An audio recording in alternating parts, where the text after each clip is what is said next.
Welcome back. Thanks for joining us. We're continuing on in our series, The Family Matters. This is part 11. In this segment, we're going to talk about masculinity. Now, we're all familiar with the masculine traits that God has instilled into men, that of boldness, courage, strength, aggressiveness. These are things that are there to make men productive and also to protect the weak, those that are vulnerable. But these are also vital characteristics in men that should be present in a husband and father in the home. Very vital to the family life.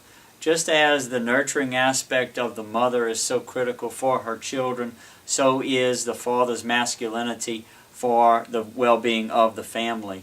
Because there is a distinct level of peace in a home whenever there is a masculine man there, because of the security that is there, because he stands in the place of authority for his family.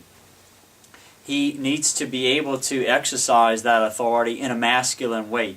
He will say the things that he has to say, make the corrections he has to make, be able to speak directly and clearly the things that he has to say without worrying about tippy-toeing or walking on eggshells around anything. Without mincing words, he needs to be able to express the things that he needs to express, making the corrections or asking the questions or even teaching the lessons that need to be taught. He needs to be able to express his masculinity in the things that he participates in. You know, we all are familiar with, like for instance, the movies that men have made popular. Those that are, for example, Braveheart or The Patriot. These masculine, these strong and brave men that protect the weak and the vulnerable. You know, or think about the things that men are interested in. You know, like a man will go before daybreak out into the woods in freezing cold temperatures to be able to kill a wild animal. Nobody else has to tell a man to do this. This is instinctive to him. This should be obviously only done after he's taken care of his responsibilities.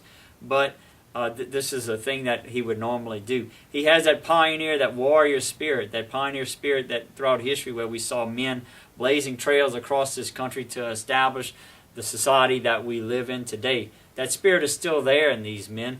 They'll want to go out and start a new business or a new venture, but how often do we see that their wives might suppress that desire in them and just completely knock it out, and then they never go on to do the things that they should have done.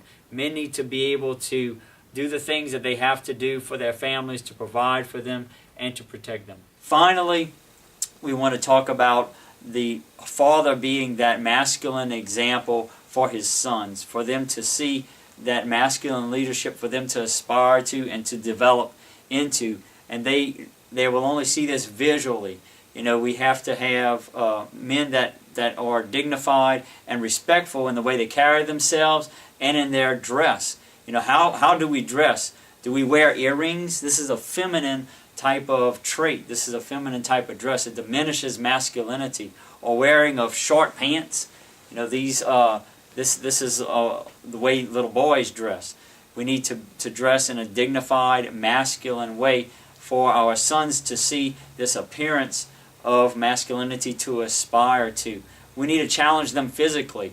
One place to start is with contact sports, but it needs to go beyond that. They need to be given masculine and challenging things to do physically and taking care of the home. Learn those responsibilities that men are supposed to take care of in the yard work, in the exterior of the home.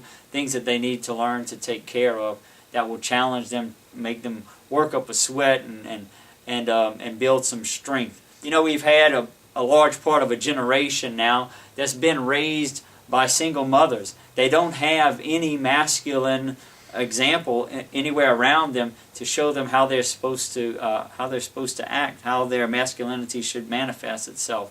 And so either their masculinity is diminished, they're feminized, or it's unbridled, it's out of control. These boys need to have an example of how masculinity is displayed in a controlled fashion, so that they can be the protectors of those weak and vulnerable of the future. That's what we're going to talk about next time on The Family Matters, the husband and father as protector of his family. Come back and see us on Citadel Catholic Media. God bless you.